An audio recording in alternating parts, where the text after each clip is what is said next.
In today's video, I am going to teach you how to add music to your site on Squarespace. To begin, log into your Squarespace account and open your website dashboard. This is the main control area where you can manage your pages, content, and design settings. Once you are inside the correct site, go to the page where you want your music player to appear. Next, click Edit in the top left corner of the page. This opens the visual editor, which lets you make changes directly on the page while seeing how everything will look. This is the easiest way to place and adjust content exactly where you want it. Now move your cursor over the section where you want to add the music.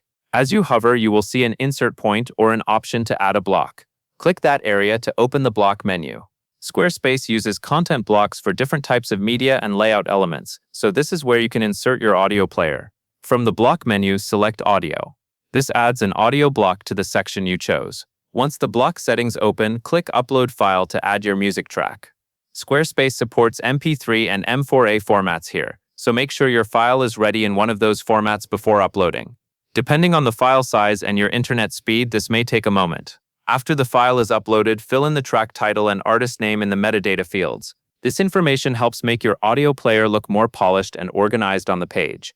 It also gives visitors clear context about what they are listening to, which is especially useful if you are sharing original music, podcast-style content, or branded audio.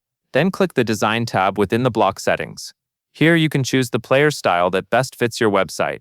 You will usually see options like Minimal or Classic. The minimal style gives you a cleaner, simpler look, while Classic can feel a bit more traditional and visible. Choose the one that matches your site design and the experience you want for your visitors.